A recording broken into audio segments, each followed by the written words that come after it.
الحمد لله نحمده ونستعينه ونستغفره ونؤمن به ونتوكل عليه ونعوذ بالله من شرور أنفسنا ومن سيئات أعمالنا من يهده الله فلا مضل له ومن يضلل فلا هادي له وأشهد أن لا إله إلا الله وأن محمدا رسول الله صلی الله علیه و سلم. برادرای محترم، السلام علیکم و رحمت الله و برکاته. چهارمی درس از درس‌های جنگ فکری. موضوع امروز ما و شما اهداف جنگ فکری هست. بسم الله الرحمن الرحیم. کسایی که جنگ فکری میکنن به اهداف خاص این جنگ پیش میبرن.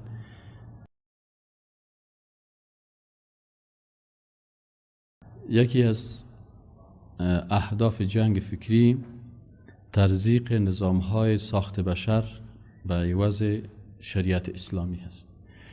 یعنی یکی از اهداف اساسی که چرا جنگ فکری میکنن و چرا این پروژه های جنگ فکری جریان داره، چرا مؤسسات جنگ فکری هست، چرا وسایل برای ساخته شده که ما شما سر هر کدامش بحث میکنیم، و چرا جنگ فکری امروز در عصر امروز مثلا جنگ فکری هست. مهمترین هدفش این است که باید نظام الله نباشه، شریعت الله تطبیق نشه و قانون تطبیق شود که او قانون دست ساخته از اینا هست. اونمو قانونی که نفس از اینا چی کردن؟ افرأیت من اتخذ الهه هوا. معبود از اونا الهشان چی است؟ خواسته های نفسشان است. از این خاطر اینا سعی و تلاش میکنن که اونمو نظامی را تطبیق بکنن که به ضد نظام الله باشه. از این خاطر شما اگر در غرب برین بهترین مسجد جور میکنن. بهترین مسجد اگر بخواین در اروپا و در امریکا مسلمان ها پیسه پرتن و مسجد جور کنن، از او کدام مسجد لکس نیست و جور میکنن. حتی شاید بسیاری عمل شما اگر تصویرهای مسجدهای از اونا را بگیرین، از مسجدهای ما شما کده بسیار لکس است. او گرم داره، امی نلایش هم کلش سیستمایش کامپیوتری است، همه چیزش جور است. ولی مشکلش ده چی است؟ مشکلش ده ای است که در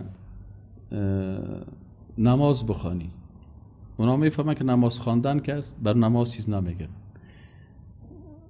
روزه بگیری، حتی بسیاری وقتا هم اوباما و جورج بوش و شاید امی رئیس جمهور جدیدش ترامپ، اونا باز شما خود در خبرها شنیدین که برای روزه دارا چی میکنن؟ افطاری میدن. متوجه هستین؟ ولی با چی مخالفت میکنن؟ نماز بخوانی میگی زیر بیرق کفر نماز بخوان، هیچ پروا نداره. زیر بیرق دموکراسی نماز بخوان. روزه بگی. حج، از یک اونجا که حج میری بسیار ساده است، فقط یک ایمیل روان میکنه که من میخوایم حج برم. اما روزی که حج میره هیچ زحمت نداره. و حتی در حج که شما برین واجیای امریکایی و اروپایی که است، جایش لکستر است، خوبتر است، امکاناتش بسیار زیادتر است. اما چرا این کارا که است در مقابل هدف از اونا قرار نمیگیره؟ هدف اساسی از اونا چی است؟ که باید نظام اسلام، بیرق اسلام باید بلند نباشه. از این خاطر اگر باز در اونجا یک حرکت، یک جوان خیست از شریعت الله گپ زد، از خلافت اسلامی گپ زد، از نظام سیاسی اسلام گپ زد، باز جبرش میگه که تو تروریست هستی، تو فاندامنتالیست هستی، تو اکستریمیست هستی، تو وهابی هستی، تو فلانی هستی، تو فلانی هستی. 200 قسم لقب برازی پیدا میکنه. نماز تا چیز نمیگه. چرا؟ هدفی از اونا میفهمه. مثلا یک نفر میاد زیر بیرق کفر نماز میخونه، یک نفر زیر بیرق کفر در سر خانهش بیرق کفر است، این قرار روزدار است. اونا این مخالفت نمیکنن. اون میگه چرا؟ هدفشون چی است؟ که جاگزین ساختن نظام ساخت بشر است که حکومت مردم توسط مردم برای مردم. حکومتی که در اونجا شریعت الله باشه او رو نمیخواه، حاکمیت الله را نمیخواه و الله راضی نمیشه مگر به تطبیق شریعتش، به حاکمیتش. از این خاطر کلمه خواندن، ببینین در اسلام که است کلمه خواندن به رضا هست. اگر بیرق اسلام بلند شد، در زیر بیرق اسلام یک یهودی میتونه زندگی بکنه. لا اکراه فی الدین. اما در تطبیق شریعت الله پیغمبر وظیفه داد که یا ایها النبی جاهد الکفار والمنافقین و غربی‌ها را خوب درک بکن. از این خاطر اساسی ترین هدفشان چی است؟ هدفشان جاگزین ساختن نظام غیر الله هست. از این خاطر بازی که خلافت اسلامی را در ترکیه از بین بردن، خلافت عثمانی ها را، و باز بعد از اینکه مسلمان ها را شکست دادن، جهان اسلام را تقسیم کردن. از اونمون تاریخ تا امروز در جهان اسلام چی هست؟ یا نظام های سوسیالیستی است یا نظام های سیکولر و بیدین و دموکراسی هست. و این را آشکارا میگن. اللهم الا یک تعداد منافقینه که نفاق میکنن و او را پت میکنن و میپوشنن، در حقیقت خود از اونها آشکارا میگه ما آمدیم به خاطر دموکراسی و به خاطر نهادینه ساختن نظام دموکراسی. چی مانا نظام نهادینه ساختن نظام دموکراسی؟ یعنی حکومت مردم، حکومتی را که مردم میسازه. افرأیت من اتخذ الهه هوا، مردم خودشان بشینن بگن چی حلال است چی حرام است، چی جایز است چی ناجایز است، چی درست است چی غلط است، شراب بخوریم یا نخوریم، سود بگیریم یا نگیریم. این چی هست؟ این توسط مردم باید شود. و یکی از اهداف اساسی جنگ فکری هست تا مردم آماده بسازه برای قبول کردن نظام غیر الله و دور کردن شریعت الله از روی زمین است. از این خاطر در مقابل از این از سلاح‌های آتشی کار میگیرن و از سلاح فکری کار میگیرن تا مردم به این چیز قناعت بدن. و این ما و شما خوب به سر چشم خود در تمام جهان اسلام میبینیم. و مجردی که یک گروه کوچک هم پیدا شود و اونا بگن که ما میخوایم شریعت الله را تطبیق بکنیم، اونا میگن از شرق و غرب تواقیت خسته و برای نابودی از کار میکنن. به هر شکلی که باشه، به اساس جنگ فکری بدنامشان میسازن، فیلمایشان را نشر میکنن، بعد اونا را غلط معرفی میکنن و از نگاه زور هم کشته میرن و از بین برده میرن و خلاص. و مسلمان هم که هست، مسلمان ها دیگه خلاص اونمو هر چیزی که رادیو بی بی سی گفت میگه دیگه چیزی که بی بی سی صاحب گفت اونم بی بی سی از رادیو امریکا است و فلان چیز هست. دومی هدف از اهداف جنگ فکری قابلیت بخشیدن برای استعمار است. جنگ فکری چی میکنه؟ مردم قابلیت میده که چه قسم این مردم امی استعمار را بپذیرن. این دومی هدف از اهداف جنگ فکری چی است؟ دومی هدف چی گفتیم؟ قابلیت بخشیدن برای استعمار. اونا ما چه قسمی اینمی جوان آماده بسازیم که استعمار را بپذیره. از نگاه فکری جنگ فکری هست. اینمی جوان با اینمی قواره خود، با اینمی چهره خود، با اینمی صورت خود چه قسم سرازی کار کنیم که تو با اینمی پکول خود، با اینمی دستمال خود، با اینمی ریش خود، با اینمی قواری که با سنت پیغمبر سم برابر است، قواریش غرض نداریم. چطور فکر از این تغییر بدیم که ای آماده شود که استعمار را بپذیره. اینمی استاد با اینمی لنگیش با اینمی قوارش چه قسمی را آماده بسازیم که ای در خدمت استعمار قرار بگیره. یکی از اهداف جنگ فکری اینمی هست که اول در جامعه اسلامی مردم مسلمان آماده میسازه، قابلیت میبخشه. یک مثال براتون بگم که ایره تقریبا 100 سال پیش در هندوستان تطبیق کردن. یک وقتی در هندوستان چی شد؟ در هندوستان اونا وقتی که آمدن هند بریتانوی رو ساختن به نام هند بریتانوی، چی کردن؟ در هر ولایت والیش انگلیس بود. در هر ولایت والی انگلیس بود. مبارزات شروع شد. اول آمدن بازور گرفتن و قتل کردن و کشتن و هر چی کردن انگلیس ها. روزی که جنگ چیز شد، والیای خود تعیین کردن. والیا که تعیین شدن و والیا فعلا انگلیس ها هستن. در اینجا مسلمان های هندوستان جهاد شروع کردن در مقابل انگلیس. او مردم سایکو والیت انگلیس است و یک کافر است و حکمش حکم طاغوت است و در مقابل از جهاد فرض است. مسلمان ها خیستن جهاد شروع کردن و از این طرف دیگه حتی اون دو خیستن به خاطر وطن خود، به خاطر چیز خود یا هم شروع کردن. بالاخره انگلیس ها بسیار به تنگ آمدن، وضعیتشان بسیار خراب شد. رئیس اقلیم تمام والیا را گرفت، کلشان خواست در یک مجلس، گفت والی صاحبان شما رخصت هستین، کلتان براین از از ولایت. من میخوایم که والیایی تعیین بکنم در رأس هر ولایت هندوستان. من تعیین بکنم والیایی که از کجا باشه؟ از خود این مملکت باشه. و برشان گفتن که ما چقدر جنگ کردیم، چقدر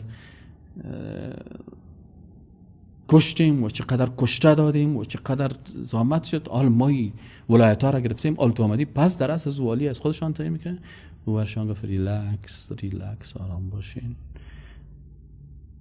حالا نوبت جنگ فکری است. نه گفتن بگو برنامه تا برام ما براتون تشریح میکنم.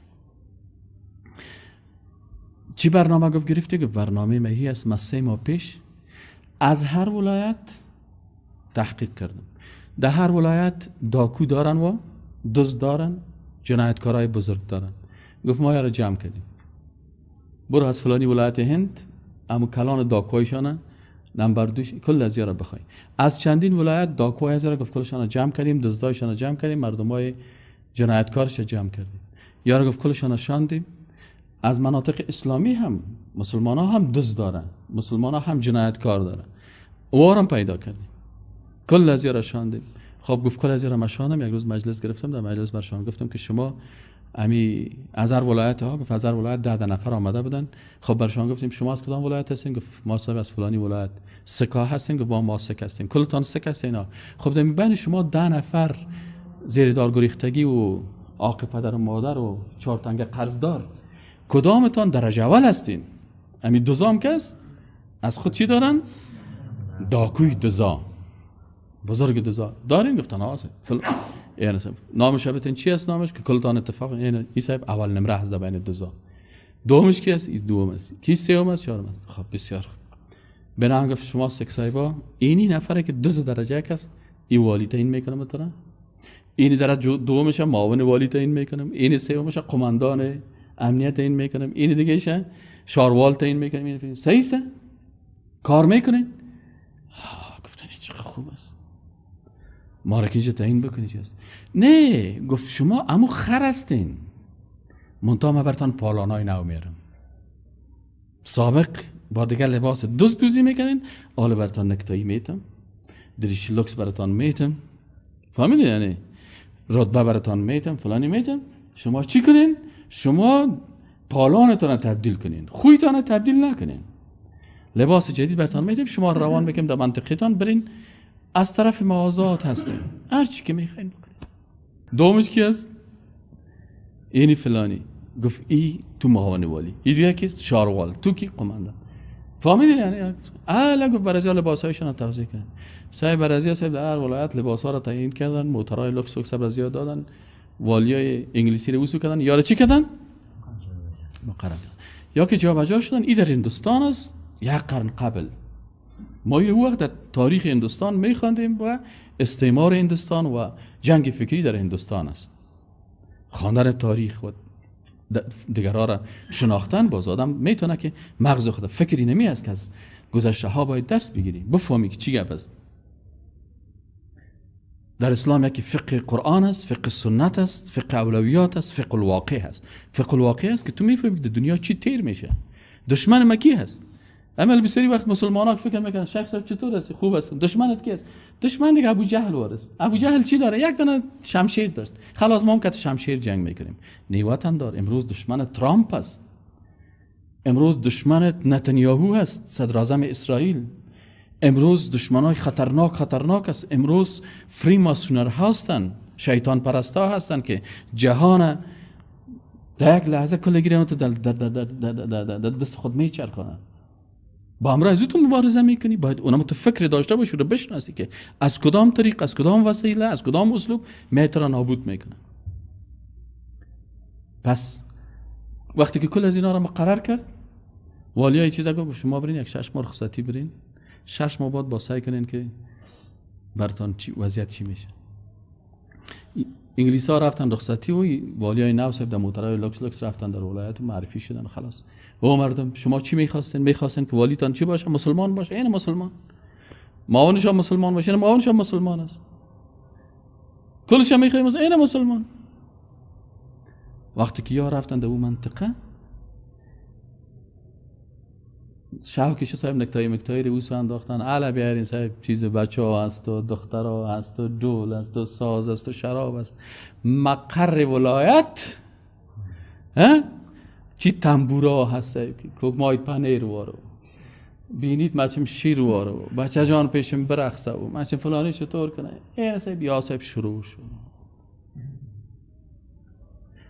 توران جنرال صاحب آنه شیشتن والی صاحب صاحب آنه صاحب شیشتن آنه فلانی صاحب آنه صاحب شیشتن بالاخره یک دو ماه تیر نشده بود که صاحب پیش رئیس اقلیم انگلیس کلان کس یک گروپ آمد از ولایت او مستر فلانی خان چی گپ است بلیاز خدا نه بر ما زن مان نه بر ما دختر مان نه بر ما بچه مان نه بر ما زمین مان نه بر ما خانه مان دو نفر که میایه یکی ظالم است خانه از دیگر گرفته این مظلومه این مظلومه تو زدن میته که ظالم میگه صاحب همین زمین ماست تو میرسه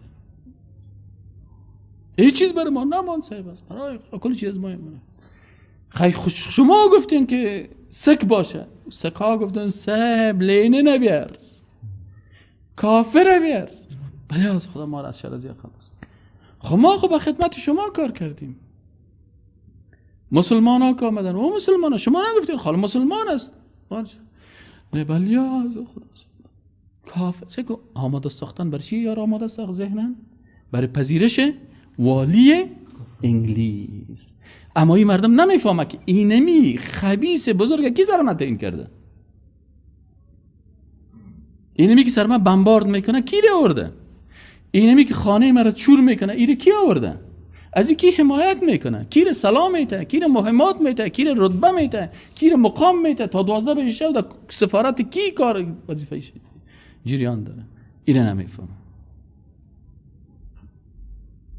مردم عادی است نمیفهمه که اصلا در کجاست این است بازی گفت خیلی شما کال آمدین ما به احترام شما با دوستی شما چون ما قانون ما مردم سالاری هست چیزی که مردم بخوای اموره میکنیم بنا شما ریش سفیده آمدین ما صاحب سبا براتان صاحب آجل براتان یک والی انگلیس با اخلاق بسیار خوب روان میکنه همه امروز که شما گفتین منفک ای والی ها را ای قماندان ها را ای ماورا را یار بشان می که بچه شما را ما آوردم 6 ماه وقت دادم نه برین در داکوگریتان خدا شور بیتی تو جنایتکار در لیست چی هستی؟ لیست سیاه جنایتکارای جنگی هستی خدا شور دادن نمیتونی خدا شور دادن نمیتونی آمدی 3 ماه اشتکدی ساعت تیر کردی برو بیشی دیگه بان که یک هست دیگه بعد از وار صاحب برین وام خو کلگی خدای 3 ماه 6 ماه یا در چوکی ها کل جیبا را پر کردن هر چیز دارن و امکاناتی گپا دارن وایش هست میگه خلاص برین 8 ساعت تیری ما هست اون صاحب او طرف رفتن پس والی انگلیس آمدن والی انگلیس چی گفت پس یاره خواست بین یا کامدن گفت ladies and gentlemen پس شما با وظایف اصلیتان میرین منتها با یک تغییری که قبلا شما انتخابتان از طرف حکومت انگلستان بود آل انتخاب شما توسط مردم هندوستان است آل در مقابل شما هیچ مانعی نیست فقط شما اونجا که میرین چی کنین یک تو والی که به طرف منطقه مسلمان ها میری یک 20 دانه لنگی بسیار خوبش ببر کتت یک 100 دانه چادر ببر یک مقدار کتابچه ببر یک مقدار قلم ببر وقتی که رفتی ریش سفیدار استقبال بگو برای هر ریش سفید یک دانه لنگی یک دانه چپن برش بده برای خانم هایشان برش بگو این چادر هم از طرف والی سه برای خانم تو ریش سفید این چادر برای زو هم باشن با مکتب هم برو برای مکتب ها یک مقدار کتابچه و قلم بده متوجه هستی خب اینا کلشان چیشتن اونا که بعد از آمدن چیشتن که او برادر از اون مسلمان که دخوی کافر خوب است نمیگن اما اونمو مسلمان 2 سال کی تعیین کرده بود اینمی کافر ده منتها چه قسم کرد ایرمه یکی از اهداف جنگ فکری قابلیت بخشیدن برای کی برای استعمار پذیری است که چطور مردم استعمار چی کنه یکی استعمار است یکی قابلیت استعمار است یعنی یکی مرض است یکی قابلیت مرض است این باید شما همیشه این قاعده رو بفهمین شما مثلا از خانه‌تون آمدین از اموجه تا امیجه چرا مریض نشدین در حالی که از خانه حرکت میکنی تا اینجا، یک دکتر طب متخصص بیار میگه از این خانه که تا اینجا حرکت کردی تو یک 10,000 ویروس یا میکروب تو تنفس کردی. تن آدمی سیستم تنفسیت امی پلوشن که میگن، پلوشن امی الان فعلا در افغانستان بسیار خطرناک ترین چیز که است، امی از نگاه محیط زیست که است، نه بسیار شهر کابل که است مرکز پلوشن، بسیار آب و هوای آلوده است. پس ما تو چرا مریض نمیشیم؟ به خاطر از اینکه آنتی ویروس های قوی داریم که اون میکروب که وقتی که میاد دز میزنش. روزی که آنتی ویروس ضعیف شد، بازی با یک تنفسک چی میشه؟ از بین میری. این حال وجود تو آل قابلیت پذیرش چیزا نداره، میزنه ویروس. استعمار که است مثل ویروس است، HIV هست. از داخل چی میکنه؟ امی قابلیت تو را چی میبره؟ امی قوای دفاعی داخلی وجود تو را چی میکنه؟ از بین میبره. پس یک مسلمان است کلاه قرقولی، چپن چی میگه، لنگی چی میگه، ریش چی میگه، قواره چی میگه، فلانی چی میگه، از پیش ازیت یک چیز جور کرده. چرا که استعمار چی میگن؟ استحمار میگن. یعنی ما بسیاری وقتا یک امریکایی وقتی که کتش میشینیم، کت انگلیس شیشتیم، کت فلانی شیشتیم، کت شیشتیم، وقتی که دلیل گفتیم ما به شما احترام داریم، به دینتان احترام داریم، شما یک شخصیت هستین، به شما بسیار احترام داریم. صحیح نه؟ اما این حمار وطنی خود ما باز ما را دو میزنه، لونکی ما را هم دو میزنه، ریش ما را هم دو میزنه، خود ما را هم تروریست میمونه. رتبه های ما پیش هیچ چی نداره، ارزش نداره. درس ما پیش هیچ ارزش نداره. چرا؟ از این یک مرکب جور کرده که بازی خطرناک تر است. پس اونجا مردم خودشان، بازی که والی انگلیس رفت کل مردم برش اهلا و سهلا، کل گیره بغل کو، کل چیز اینه بیادر، اینی رو میگن حکومت، اینی رو میگه آزادی، اینه سعی که والی بیچاره خودش آمد بر ما لنگی هم داد. شده من والی برشان گفت شما ریش صفحه داده منطقیتان یک گروپک جور کنین، امی قضایایتان خودتان حل کنین، من هیچ غرض ندارم، خودتان شورای مردمی جور کنین، کی طلاق میگیره کی فلانی میگیره. خی والی صاحب ده چی کار داره؟ والی صاحب در سرت کار نداره، زیر پایت کار داره. از زیر زده میره معادن کش میکنه، از زیر حکومت میگیره، از زیر تطبیق شریعت الله را اجازه نمیده.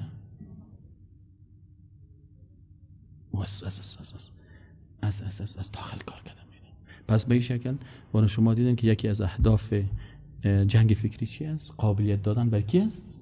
یعنی ملت ها را آماده می سازه برای پذیرش چی؟ استعمار. آماده می سازه بسیار چیز. شما در زمان روسا سال کنید، در زمان روسا امروز صبح خودم یک جای ما شیشته بودم، ملاست، ملا هم نیست بیچاره، تو یک کمک دیندار است. یعنی گفتم که در پشت چیز عکس دکتر نجیب چی میکنه؟ در پشت ازی امی چیز گرفته بود، جنتری. گفتم یک زیر چی میکنی؟ گفت که ای خوب آدم بود. چرا؟ اونا اونجا میرفتن در شمالی 20-30 تایره میرفت، قریه را میزد که نه انسان هم ایمان، نه حیوان هم ایمان، نه درخت هم ایمان، کلشن.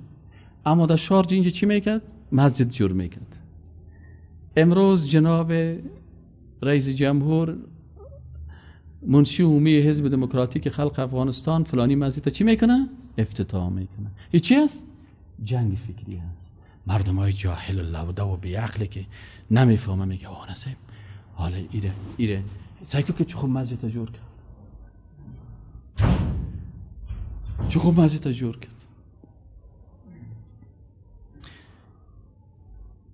او برادر بسیاری کس عمل کمونستا چی کردن؟ کمونستا از اول که آمدن جنگ کردن تا که تانستن قرآن پیش روی مردم لغت کردن، تا که تانستن مسلمان ها را کشتن، تا که تانستن گروپکی تو مثلا معاصرین از پانتون می بردن، از مدارس شاگردا را می بردن، بسته شب که میشد یک چلی پاگک میکرد، چقدر 200 نفر زنده گور میکردن. همین کمونستان. اما روزی که روس‌ها را ایلا داد، بعد از چی را شروع کردن؟ جنگ فکری را شروع کردن. او مردم ما کافر نیستیم، او مردم در پیشانی کی کافر نوشته هست؟ در پیشانی من نوشته است که من کافر هستم. خود تو خود کافر هستی که قرآن لغت کردی، تو خود کافر هستی به خاطر نماز مردم میکشتی، تو خود کسی هستی که مسلمان ها را کشته رفتی چیز کردی. نه ایسای بالا کی است؟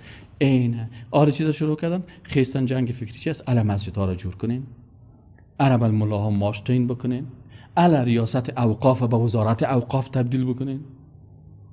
یک نفر خوش نداره که نماز بخونید سر نماز میکشید، لکن ریاست اوقاف چی تبدیل میکنن؟ وزارت اوقاف. اینا 15 شریعت به چی تبدیل میکنن؟ به پوهنتون اسلامی. او مردم اینه سعی کنین، چه خوب آدم است. اینا پوهنتون جور میکنن، منتها معاصله میبره چی میکنه؟ زنده در گور میکنه. اینا مردمایی که جنگ فکری نمیفهمن، مردم میگه این چقدر خوب آدم است. اون پوهنتون جور کرد، اون ریاست اوقاف به وزارت اوقاف جور کرد، اون بر ملاها ماش تعیین کرد، حتی به خادمایش ماش تعیین کرد، حتی به جاروکشایش ماش تعیین کرد. متوجه هستین؟ اینا کلش پروژه چی است؟ پیش نمیاد، ولی خاک در چشم مردم زدن است. خاک در چشم مردم است. هدف سومی جنگ فکری، سومی هدفش چی است؟ ممانعت از بیداری ملت ها هست. ممانعت از بیداری ملت هاست. استعمار همیشه مثلا یک دانشمند است چی میگه؟ میگه غربی ها، دکتر حبنکه میدانی یک مفکر اسلامی هست، ایده کتاب خود نشته میکنه، میگه غربی ها بعد از تجارب زیادی فهمیدن که جنگ مسلح قبل از جنگ فکری سبب کراهیت مسلمان ها میگردن. وقتی تو جنگ مسلح را شروع کنی پیش از جنگ فکری، مسلمانات را بد میبینن. فهمیدین یعنی؟ زیرا در جنگ های مستقیم دشمن آشکار معلوم شده و رد فعل بسیار سخت آنان را بار میآورد و هنگامی که مسلمان در این جنگ توانایی حاصل نمودند و بیدار شدند، حتما استعمار را از کشور خود بیرون میکنند. پس بهترین راه برای تسلط بر مسلمانان همین جنگ فکری، جنگ نفسی و جنگ اخلاقی. جنگ فکری، جنگ نفسی و جنگ اخلاقی هست. اینه میگه چی است؟ از این خاطر میگه کار بکنید که این ملت بیدار نشه. باز ما شما سر وسایل ازی باز میگیم که یا از کدام وسایل استفاده میکنه که این ملت بیدار نشه. باز وسایل از اینا وسایلشون است. یکی از وسایلش چی است؟ مشغول ساختن است. مختصر شه براتون یک مثال شما میگم که براتون واضح شه. مشغول ساختن است. چی مشغول ساختن است؟ کلگی باید مشغول باشه. در چی مشغول باشه؟ والا بین نماز شام تا نماز خفتن تا 9 بجه خوب وقت است که نماز شام هم است، نماز خفتن است. بسیاری مولوی صاحب پیش از نماز خفتن درس میدن، بعضیا بعد از نماز شام درس دارن، بعضیا بعد از نماز خفتن درس دارن. اینی وقت درس است. ایره در تلویزیون ها گلدن تایم میگن. گلدن تایم است، ایره گلدن تایم میگن. شما که ما در ژورنالیسم خواندیم، یک کتابم نوشته کردیم به نام ژورنالیسم اسلامی. کتابم چاپ شده، اما انتشارات سعید رو چاپ کرده به نام ژورنالیسم اسلامی. این گلدن تایم میگن. چرا گلدن تایم؟ که اینجا کل مردم زیاد وقت فراغ دارن.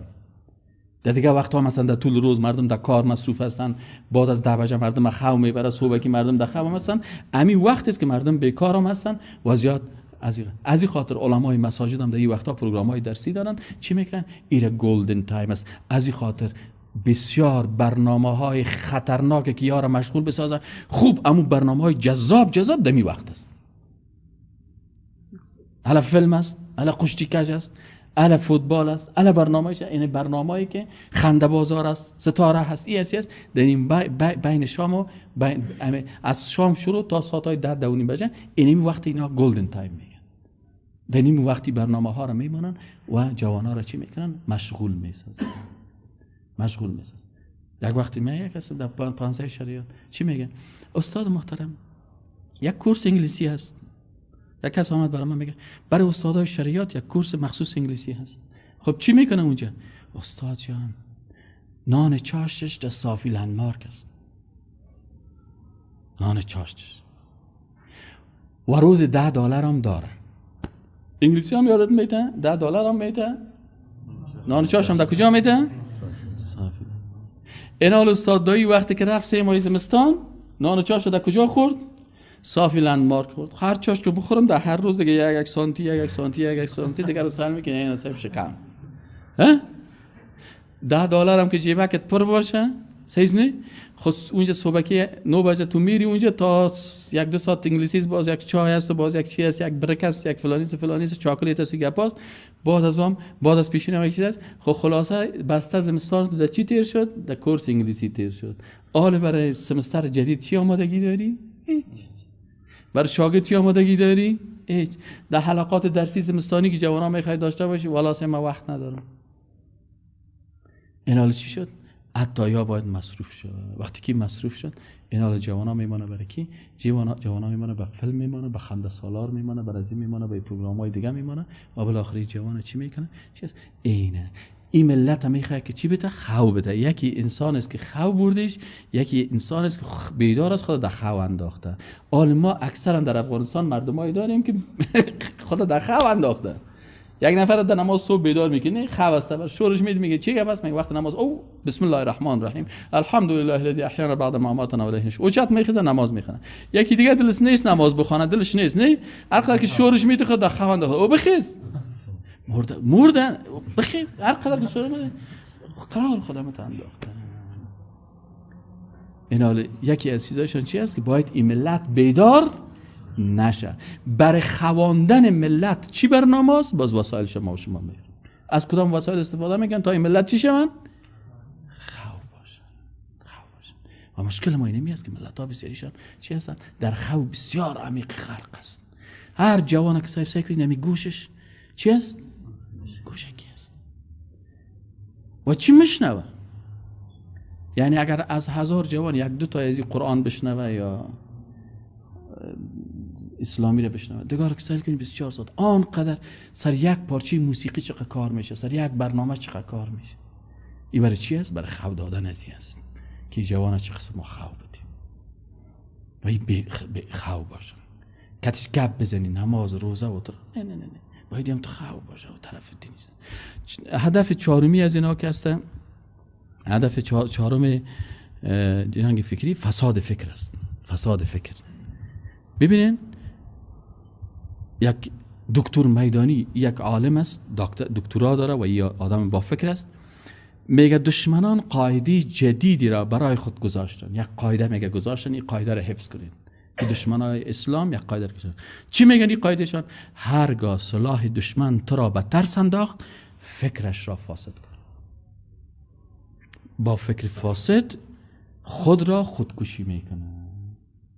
اگر فهمیدی که دشمن میترسی که جوان مسلمان قوت داره حرکت کنه تو را شکست میده، ای اگه بیدار شه فکر زیر خراب بساز. ای با فکر فاسد خدا چی میکنه؟ خودکشی میکنه، خدا میکشه. و همه بسیاری کسا هست وقتی که فکرش فاسد شده خودش خودکشی میکنه. خودش آماده استعمار است، خودش قرآن دشنام میده. امیل نمیبینین آدمایی هستن که فکرش فاسد شده، فکر خراب ساخت. فکر که خراب شد امیل خوب مسلمان لیکن قرآن دشنام میده، حدیث دشنام میده، پیغمبر دشنام میده، مسجد دشنام میده، مسجد مرکز تروریستی میگه، ثقافت مضمون تروریستی میگه. وقتی که تفسیر قرآن برشان بگویم بگه یا تروریست هستن. این حال با این فکر خود چی میکنه؟ خود خودکشی میکنه. وقتی که استعمار بفهمه که این نفر کار مرا میکنه، من دیگه چی زحمت دارم که بریم دبیر از خدا زحمت بدم. قرار شیشته این امیال چی است؟ با فکر خراب زدم میره یک مسلمان در جان مسلمان دیگه افتاده. فکرش فاسد کن. فکرش حتی در مقابل پذیرش سنت رسول الله صلی الله علیه و او برادر چرا این سنت تطبیق میکنی؟ در بین مردم اختلاف میپردی. سنت پیغمبر سبب اختلاف میشه. نکنیم. حدیث پیغمبر میخوام. نه نخوان. عقیده توحید نه عقیده درس ندید. چرا؟ باز تکرار میشه. یعنی عقیده درس ندیم، احادیث تشریح نکنیم، صحیح بخاری درس ندیم، صحیح مسلم درس ندیم، خیلی چی درس بدیم؟ خیلی چی درس بدیم؟ نه یک روز یک ورق آمده بود نشته کرده بود که فیصله علمای اهل سنت افغانستان، دروغ میگه، علمای اهل سنت که فیصله منتها هر کسی که بودن اشتباه کردن. باز چی نشه کردن؟ هر کسی از آیات قرآن استدلال نمود وهابی است. هر کسی صحیح البخاری گفت وهابی هست. هر کسی ترجمه قرآن را در مسجد شروع کرد وهابی هست. هر کسی از توحید درس داد وهابی هست. خی قرآن درس دادی وهابی شدی، حدیث درس دادی وهابی شدی، ترجمه قرآن درس دادی وهابی شدی. خی چی درس ندادم که به وهاب شو؟ گرنگ درس بدم. یه روز کس میگه شما اهل حدیث هستین، من گفتم شما اهل گرنگ هستین. خب مجبور است ما اهل قرآن هستیم، اهل سنت هستیم، اهل حدیث هستیم، اهل فقه هستیم، اهل مسجد هستیم. خب اهلش هستیم دیگه. وقتی که تو قرآن میخونی اهل قرآن هستی، وقتی که حدیث رسول الله صلی الله علیه و آله خوانی تو اهل چی هستی؟ حدیث هستی. وقتی که اهل حدیث نباشم خیلی چی باشم؟ اهل گرنگ باشم که تا پیش تو یک چیز پیدا کنم. میبینین این چی است؟ این فساد فکر است. مشکل نیست، مشکل دیگه نیست، چون مثلا مذاهب و اختلاف اجتهادات علمای مختلف که مثلا یکی گفته رفع الیدین بکنین و عالم دیگه گفته رفع الیدین نکنین، یکی گفتن آمین بالجهر است، یکی گفتن نیست. این اجتهادات و این چی است؟ این در طول 14 قرن وجود داشته، ولی هر کس به یکی دیگه احترام میکرده. تو اجتهادت است و اجتهادش است. ما اجتهاد از یه عالم قناعت حاصل کرد، از ما اجتهاد از یه عالم قناعت حاصل کرد. ما مثلا مستقیما این حدیث من قناعت حاصل کرد، پشت هیچ اجتهاد عالم نمیگردم. این طول قرن بوده، ولی کلگی محترمانه برخورد میکنن. ولی آل چرا اینقدر مثلا در مقابل اینمی پدیده هایی که در طول تاریخ وجود داشته و 14 قرن وجود داشتن چرا یک عکس العمل، چرا یک ریاکشن بسیار خطرناک است؟ به خاطر از اینکه اختلافات زیادتر کی میخواد که زیاد شود؟ این کسانی که مبتلا به جنگ فکری هستند. حتی از عالمی که خودش قرآن و سنت و فقه و مذاهب میفهمه، از او هم استفاده میکنه. برای چی؟ برای شکستاندن صف مسلمان. صف که شکست، مسلمان تکت تکه شد. اگه کلگی به دیگه احترام بکنه خلاص. اصل در نماز چی است؟ اصل ای است که تو در مقابل ذات یگانه قرار میگیری. اصل چی است که تو سجده سبحان ربی الاعلی میگی. اصل میگی سبحان ربی العظیم، ده سبحان ربی العظیم و سبحان ربی الاعلی و ده ای که الحمدلله رب العالمین. اگه کس اختلاف داشت راستی که از اختلاف داره، اما ما سر از این چیز نیست. نه فقط یعنی ولا یک دفعه من در یک مسجد میرفتم نماز میخوندم، از مولاش کس پرسان کرد که همین استاد که نماز میخونم پشت سرتان چطور است؟ گفت دیگه بسیار خوب آدم است. خو همین دستش یگان دفعه این دیگه که زمینا بالا میره. من هیچ فکرم نیست. وقت ما قدر همین احادیث هم نمیفهمیدم دیگه. در مسجد که میرفتم دست همین قسم میگرفتم. هیچ دیگه من همین احادیث تحت سره و فوق سره و بالای سره هیچ اصلا یاد نداشتم دیگه. تو چیز منتها در مسجد میرفتم. یک کس آمد بر من گفت مولا صاحب خود بسیار گفت خوب آدم هستی، به نماز میاد، جماعت میاد، است دیگه کدام مشکل نداره. منتها یک دفعه دستش دیگه متاجی زمین بده که باشه می دست ازی چی انسان میگه؟ او برادر ایمان ما آمنت بالله و ملائکته و کتبه و رسوله و الیوم الاخر و القدر خیره و شره من الله تعالی و البعث بعد الموت. هیچ پیش تو ارزش نداره. هیچ پیش تو ارزش نداره. که تو متوجه مشکل چی است؟ مشکل فساد فکر است که بسیاری وقتا. هدف پنجمی استعمار چی هست؟ هدف پنجمی از اونا چی است؟ امحای عقیده اسلامی هست. باید میگم ما این عقیده توحید اسلامی را محو کنیم. اگر محو کرده نمیتونیم، حد اقلش مردم در عقیده توحید در شک برده. عقیده توحید از بین ببریم. باید یک انسان موحد نباشه. اگر از توحید گپ زد، اصطلاحات، خب باز ما شما سر اصطلاحات یک وقت بحث میکنیم، باز وقت مجرد که از توحید گپ زدی، همین مجرد که از توحید گپ زدی وقت ایره تاپه بزن. خب شما خیلی چی میگین؟ خیلی شما چی میگین؟ العقیده ما چی است؟ قل هو الله احد الله الصمد لم یلد ولم یولد ولم یکن له کفوا احد. اینمی میگه اگر همین عقیده را داشتی تو وهابیستی. اگر همین عقیده را تو دعوت کردی تو اکستریمیست هستی، افراطی هستی. اگر تو همین عقیده را گفتی تو فاندامنتالیست هستی، بنیادگرا هستی. اینه به این شکل با این اصطلاحات با این چیز دانستن که چی کنن؟ بسیاری کسا از عقیده توحید تا تبلیغ نمیکنن. نه گپ نزن. روز یکی از دوستای ما بسیار برش احترامم دارم، میگم همین درسای عقیده را چطور استاد برای درسای عقیده 2 سال وقت است. فعلا ما نمیتونیم که درسای عقیده را چی کنیم؟ 2 سال. تا 2 سال عقیده مردم کنش گاد بند شد. آره صاحب متوجه بودی میگم بسیار آدم با خود، یعنی والله اعلم آدم بسیار با شخصیت خوبه چیز، ولی یک گپی بسیار خطرناک. همین دل من میگه دی شیخ با چراغ همه گشت گرد شهر، که از دی و دت ملولم و انسانم آرزوست. گفتند یافت می نشود جسته اما. گفت او انسانی که تو میخوای ما نیافتیم.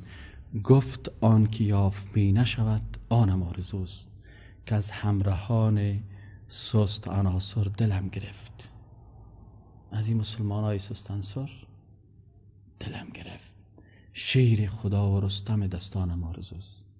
یا متو مسلمان باشی علی واره رضی الله عنه که بخیز استاد شما تو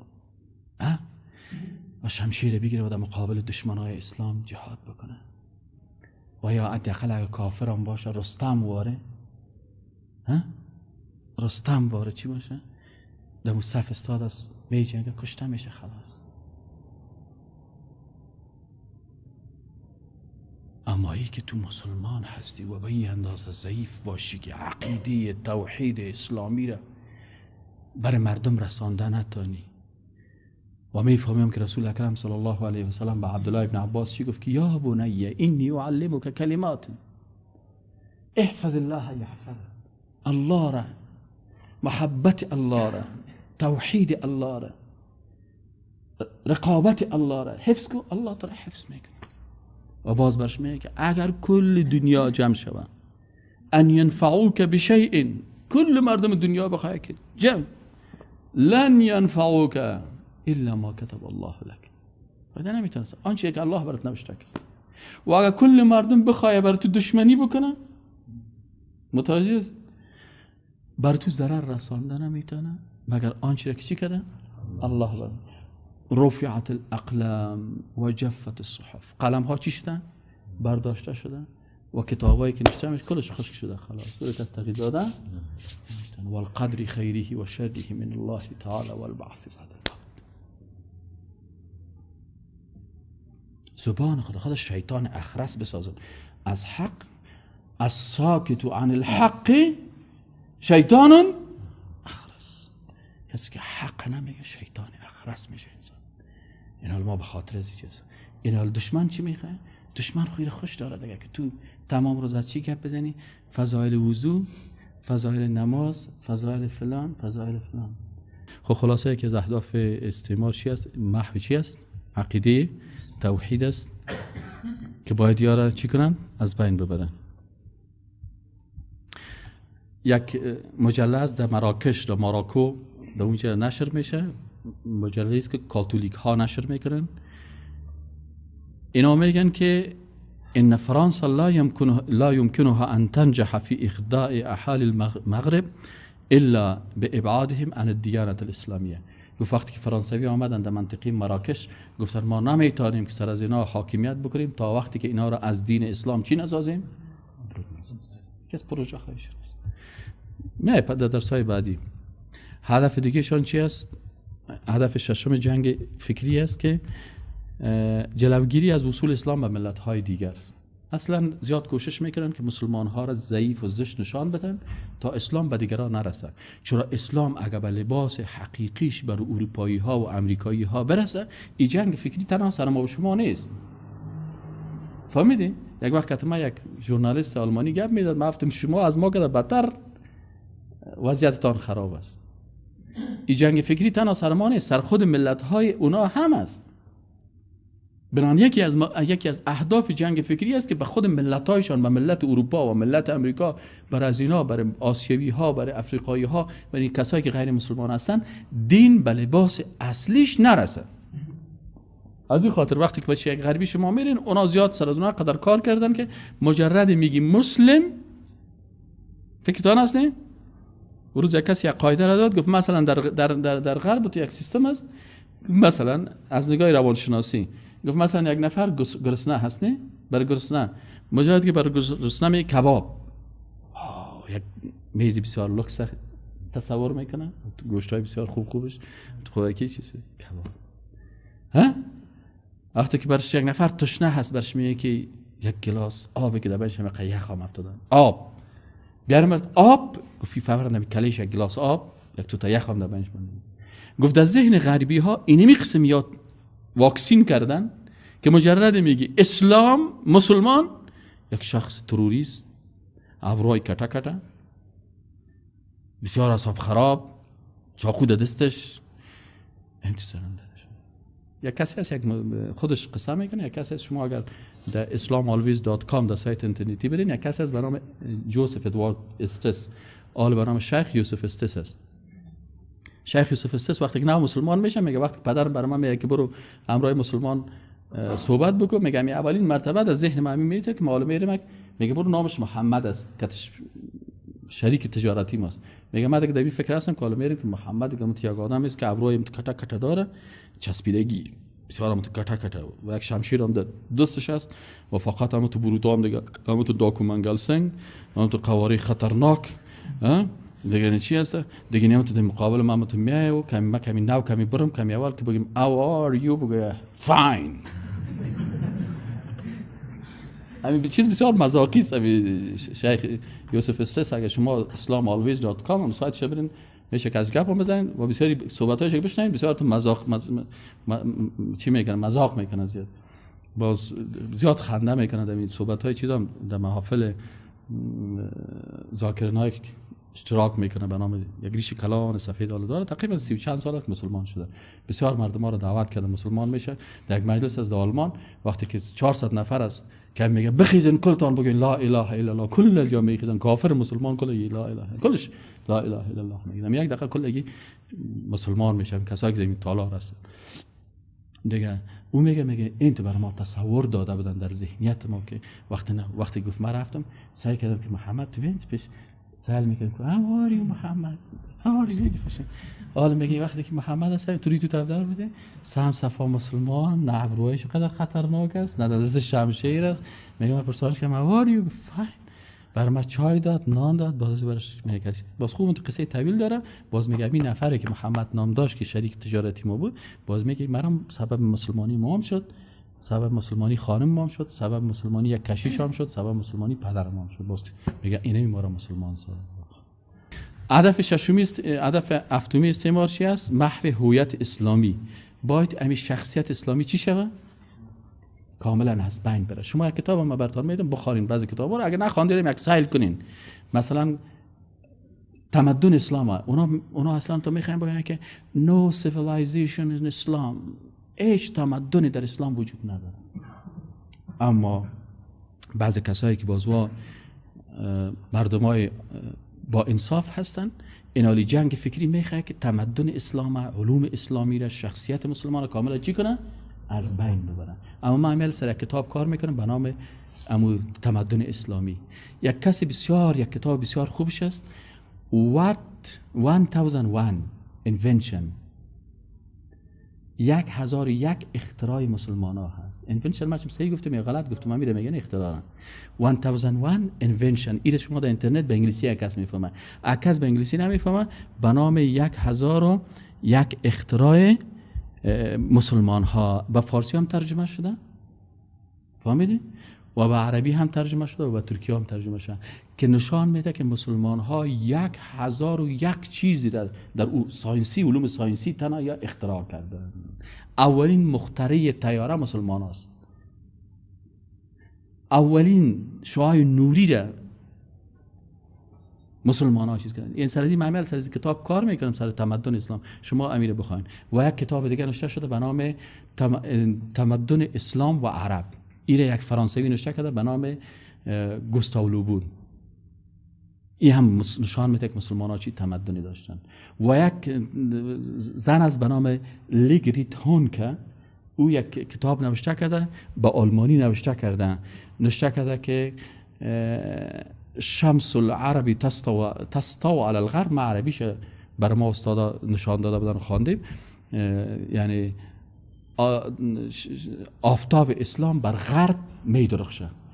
و بسیاری علمای غربی چی میگن که مسلمان ها از تمدن غربی ها چطور تانستن که متمدن شون و چطور تانستن که علوم کشف بکنن و از چی چیزا استفاده کردن. این یکی از اهداف استعمار چی است که برای مسلمان ها تو چیز میکنن که شما هیچ تاریخی نداشتین، هیچ تمدنی نداشتین، هیچ علمی نداشتین. مسلمان دشمن ساینس، مسلمان دشمن تکنولوژی. و ما متاسفانه یک گپ داریم که دوستای بسیار زیرک و دشمنای بسیار زیرک و خطرناک داریم و یک تعداد دوستای بسیار ضعیف و خو برده و اما ساده داریم. یک شاگرد ما گفت ما رفتیم گفت یک از این ساینس به در نمیخوره، میگه گفتیم اینمی ساینس است. گپ بزن. چی بگم؟ خب ساینس به در نمیخوره. خیلی چرا دل اسپیکر گپ میزنی؟ چرا در طیاره میری؟ ساینس است. در حالی که آیت قرآن چی میگه؟ در حالی که آیت قرآن میگه و اعدوا لهم ما استطعتم من قوه. شما باید در مقابل دشمنان چی کنین؟ خدا قوی بسن. قوت اقتصادی، قوت ایمانی، قوت عسکری، قوت فیزیکی، قوت ساینسی، قوت تکنولوژی. باید قوی باشی که دشمن ترهبون به عدو الله و عدوکم. شما با این قوتتان چی کنین؟ دشمنای الله را بترسانید. آیت قرآن میگه. این آیت قرآن یاد نداره. نه ببینه که استاد یک چیزی که شما چی میگی؟ استاد من از خودت خفه هستم. چرا خفه هستم؟ من زیاد اینترنت میگی و کامپیوتر میگی. خب خیلی چی بگویم؟ بازی هدف اشتمی چی است؟ از بین بردن وحدت مسلمان ها است. مسلمان فکری صف مسلمان ها را چی میکنه؟ متحد میسازه. خیر است برادر، تو رفع الیدین، اما اگر من به رفع الیدین نماز خواندم میشه نمیشه؟ کل علما میگه میشه. خیر است تو آمین بالجهر بگو. من که آمین مخفی گفتم نمازم میشه نمیشه. خیر است تو نه آمین بالجهر بگو نه رفع الیدین بگو و خدا توفیق هم ندید که بکنی. اگر من کدام کتمال چرا جمع میکنی؟ هیچ خدا تو رو توفیق نده که بکنی. گفتیم شما خوب در فقه 100 در فکر 0. باش او گفته این چیز نمیگه. گفتم نه بیچاره در فکر چی است؟ آدم بی فکر است. در حالی که آدم باید جوانای مسلمان بگه گو برادر این کسی که رفع الیدین نمیکنه پالی تو نماز میخونه لا اله الا الله میگه.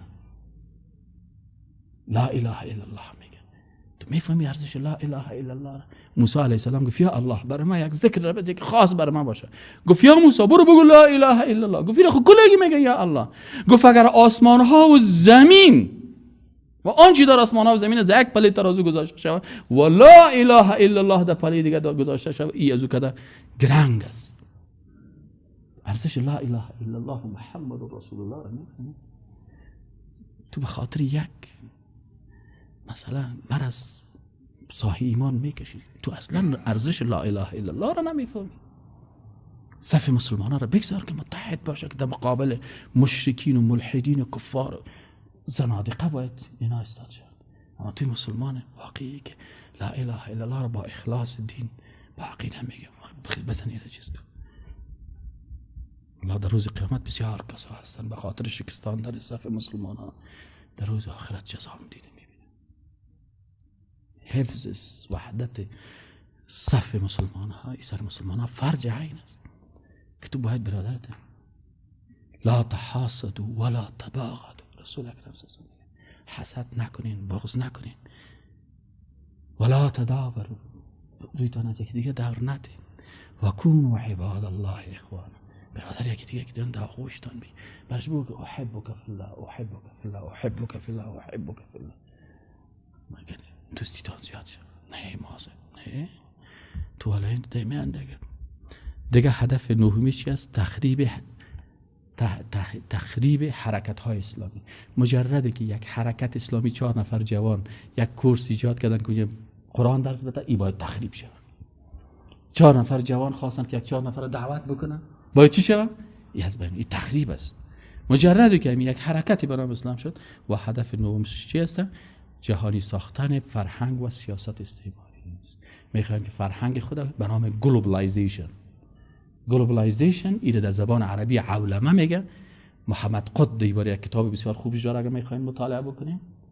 و گلوبلایزیشن یک کتاب دکتر یوسف قرضاوی هم یک کتاب داره در جهانی سازی و کتابای دیگه هم هست.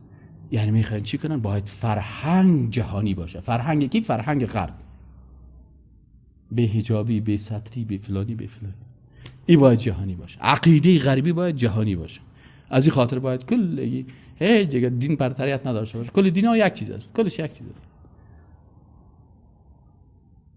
و یکی از اهدافشون نمی هست. اقتصاد باید اقتصاد چی باشه؟ اقتصاد جهانی که در اصل از او باید نمی اقتصاد استعماری، این اقتصاد کپیتالیستی هست. این باید به شکل جهانی باشه. اینی نوع هدف از اهداف جنگ فکری است. والله اعلم. خب مثلا اجتهادات موجه اجتهادات علمای دیگه که درباره جنگ فکری کرده میشه اهداف دیگه هم داشته باشه. من تا پیش من این نوع 10 هدف پیدا کرده دانستم. و السلام علیکم و رحمت الله و برکاته.